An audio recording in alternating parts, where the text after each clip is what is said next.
Bonjour à tous et bienvenue. A-t-on assisté à l'une des pires élections d'une fédération de football des dernières années à travers le monde?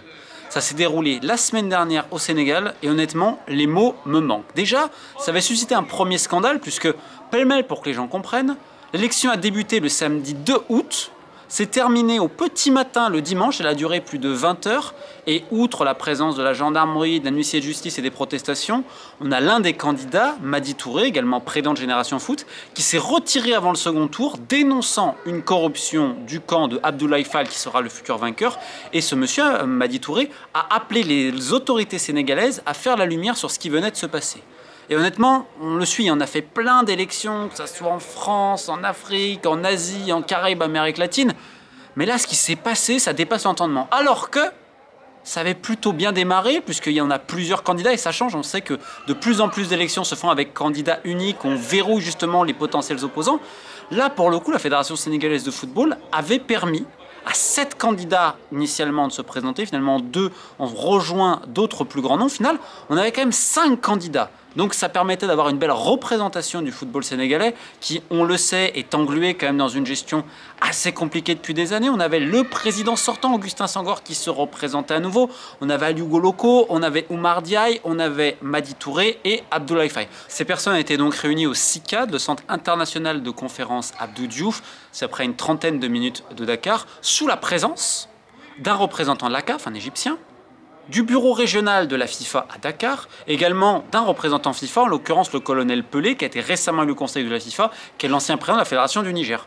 Et tous ces gens, avec également le directeur général des sports du ministère sénégalais, le secrétaire général du comité olympique sénégalais, tous ces gens n'ont rien dit. Il y a une passivité absolument incroyable et dans l'attente de certaines poursuites juridiques, je vais vous expliquer un petit peu ce qui s'est passé parce que comme je le répète, c'est complètement surréaliste et surtout en fait c'est terrible parce qu'on parle du Sénégal, l'un des plus grands pays de football en Afrique et voir cela c'est en fait très triste pour l'image même de l'État. Donc pour que les gens comprennent, j'ai interrogé quantité d'acteurs du football sénégalais et j'ai publié une enquête complète sur Sport News Africa. Et là j'en fais une vidéo parce que ça m'a tellement choqué qu'il est important que les gens comprennent et lèvent le voile sur ce qui s'est réellement passé ce jour-là. Alors avant toute chose, on va remonter 4 jours avant les élections, puisqu'on avait les élections à la Ligue de sénégalaise de football professionnel. Or, M. Ndiaye a gagné d'une courte avance, 43 voix contre 37 face à son opposant. Et donc globalement, c'était le camp de Madi Touré qui avait gagné, ce qui était un peu inenvisagé par le camp d'Abdoulaye Fall. Abdoulaye Fall, c'est un président de club qui a été président également de ligue régionale, qui avait intégré la fédération sénégalaise, notamment je crois pour les finances. Il avait démissionné, je crois, en 2022. C'est quelqu'un qui est dans le football sénégalais depuis très longtemps. C'est aussi un inspecteur du Trésor public qui a gravi les échelons dans l'administration sénégalaise, notamment sous le règne de Macky Sall, puisqu'il a notamment été, je crois, responsable de la trésorerie générale sénégalaise. Donc c'est quelqu'un de connu dans l'échelon politique et également footballistique. Quant à ses opposants, Madi Touré, il est surtout connu en effet pour Génération Foot, qu'on ne va pas forcément présenter. On avait Augustin Senghor également, et dans les 3 grands noms, qui est le président sortant, également maire de Gorée. Donc on avait 3 grands noms, et on avait 2 autres candidats qui ont cumulé une seule voix à 2, comme je le répète. Mais on va vraiment se focaliser sur les 3 grands noms, et il y a quelques jours auparavant, le clan Abdoulaye Fall se dit « Oula, on perd la ligue professionnelle », ce qui n'était pas forcément attendu du tout. On rappelle qu'il y avait eu un délai supplémentaire pour l'élection sénégalaise, et hop, arrive donc le samedi. Donc on est au CICAD, à 30 minutes de Dakar, tout va bien. Et là déjà la commission électorale, dirigée par un président qui ne fait absolument pas l'unanimité au sein même de sa commission électorale, nous dit qu'en gros le mode de scrutin, on va tout réunir sur un seul vote. Ce qui crée une certaine stupeur dans l'assistance, qu'en fait ça n'était pas forcément prévu. Donc finalement le vote est reporté de plusieurs heures, puisque le camp de M. Fall et de M. Touré ne sont pas d'accord. M. Senghor lui était d'accord, trouvait que ça permettait d'uniformiser. Bon, finalement, on trouve un terrain d'entente. Finalement, le vote démarre très très tard. Et là, déjà, l'organisation, elle est cacophonique, elle est aberrante, mais elle est très symbolique de la fédération dans l'état dans lequel elle est. C'est-à-dire que, par exemple, il n'y avait même pas de nourriture pour les délégués pour le dîner. C'est-à-dire que pas de nourriture, on avait des problèmes de place. Pareil, il n'y avait pas de processus réel pour la confidentialité du vote. Et pareil, vis-à-vis de l'isoloir, rendez-vous compte, les fouilles n'étaient pas vraiment bonnes. Tant et si bien que vous pouvez rentrer avec un téléphone dans l'isoloir et prendre en photo votre vote. Donc en fait, on allait à l'encontre même de tous les principes d'une élection.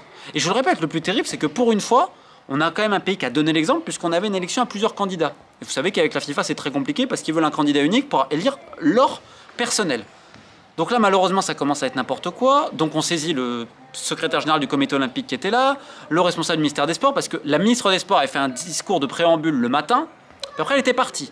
Donc on avait presque une absence étatique quand même. On saisit la personne de la FIFA, de la CAF. Bon, ok, on va améliorer un petit peu ça, notamment le président de la commission électorale qui avait fait dépêcher un huissier spécialement. Et au milieu de tout ça, pour bien que vous compreniez, il y a aussi la gendarmerie. Important dispositif de sécurité, sauf que bon, c'est la cacophonie. Problème donc pour la restauration, problème de place, problème de sécurité, problème des fouilles, problème de confidentialité. Il n'y a rien qui va. On a changé les règles du scrutin le matin, rien. Et donc les heures se passent, il y a rapidement une rumeur qui est en train de bruisser. Le camp d'Abdoulaye Fall permettrait et donnerait 100 000 francs CFA, l'équivalent d'un plus de 152 €, à celui qui a bien voté pour Abdoulaye Fall. Or, il y a des gens qui ont pu rentrer dans l'isoloir avec le téléphone et prendre une photo de leur vote. Ce à quoi on a dit oui, on va améliorer ça. Bon, au final, ça n'a pas été tellement amélioré. Et là, alors que le président de la commission électorale et tous les gens étaient à l'intérieur de la CICAD pour essayer de calmer la situation et de la maîtriser, l'élection ne se jouait pas à l'intérieur. En fait, elle se jouait sur le parking de la CICAD, exactement dans une voiture. Selon les éléments que j'ai pu recueillir, c'est très simple. En fait, il y avait quelques rabatteurs dans la salle et ils incitaient « Ah ok, si tu as voté pour le bon candidat, viens là et on va te guider avec 3 autres personnes, dont un certain Mustapha, qui revient dans toutes les langues. Et donc, on te met dans une voiture et on te remet 100 000 en cash. Donc, l'équivalent de 150, 152 €. Alors, il y a plein de rumeurs, hein, comme vous savez, plein de racontars. Moi, je vais simplement dire ce qu'on a pu vérifier et compiler avec Sport News Africa. Et à un moment donné, il y a un caméraman du clan de Madi Touré qui entend ça, qui dit « Bah attends, on va le faire ». Il se fait passer pour un votant. Un rabatteur l'envoie sur le parking, il récupère 100 000 francs CFA. Il re-rentre dans la salle. On est à 2-3 heures du matin, on est au milieu de la nuit. Il faut imaginer quand même, en plus, on dirait un thriller. Donc il va voir le président de la commission électorale en disant « Mais il s'est passé ça ». Le président de la commission électorale saisit immédiatement l'huissier, on notifie cela. Pour le camp Touré, cela est une preuve manifeste de corruption. Pour le clan Fall, ils disent « Mais non, ce n'est pas une preuve de corruption, ce n'est pas un votant, c'est un caméraman ». Donc il ne peut pas être considéré comme un achat de vote, il ne vote pas. Donc le clan Madi Touré après ça dit « Ok », alors qu'il y avait un deuxième tour, évidemment il était deuxième et Abdoulaye Fall premier, se retire complètement.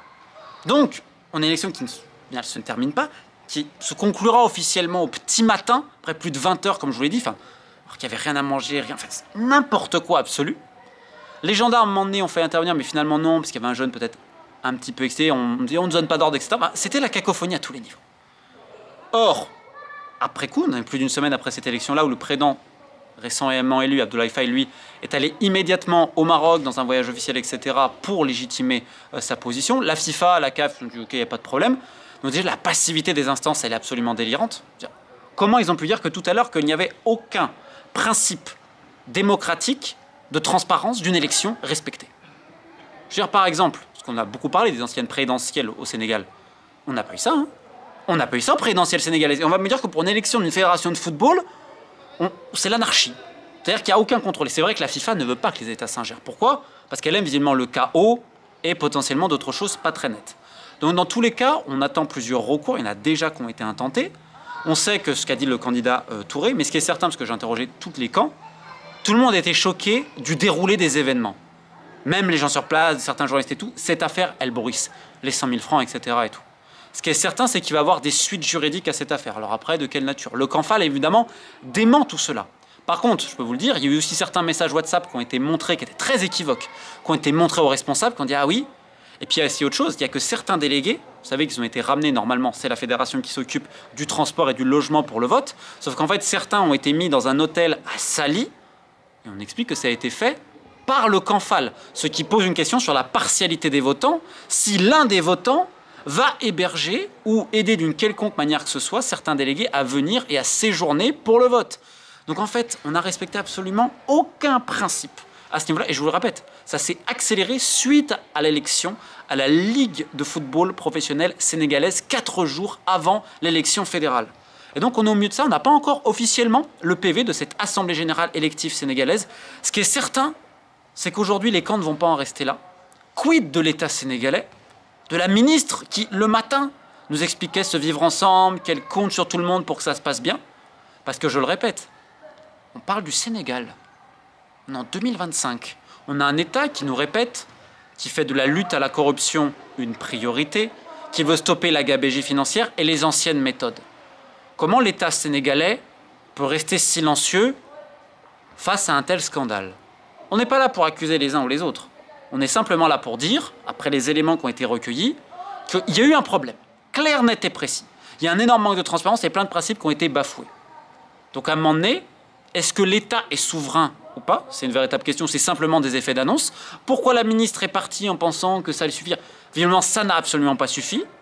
À un moment donné, il y a aussi la responsabilité évidemment de la CAF et de la FIFA. Qu'est-ce qu'ils ont fait? Parce que le colonel Pelé du Niger, oui, très bien, il a été élu au conseil de la FIFA et tout, mais il a fait quoi là? Il a fait quoi? Parce que je sais qu'au Niger, il regardait, je reprends à l'étranger, mais c'est pareil. Est-ce qu'il a vraiment tenu son poste et ses responsabilités? Pourquoi autant de passivité de tout le monde? Donc évidemment, avant de publier cette vidéo et l'enquête sur Sport News Africa, j'ai contacté quasiment tous les camps. Certains n'ont pas voulu répondre officiellement. J'aurais bien aimé parler justement au nouveau président Abdoulaye Faye. En tout cas, je sais qu'à l'époque, son comité et son clan démentaient toutes les accusations de corruption. Ce qui est sûr néanmoins, c'est qu'on risque de beaucoup parler de cette affaire à Dakar et qu'elle n'honore absolument pas ce magnifique football qu'est celui du Sénégal. Je vous ai mis évidemment l'article en description, il y a tous les détails à l'intérieur et en attendant que cette affaire soit dévoilée au plus grand jour, je vous dis plus que jamais, keep the faith!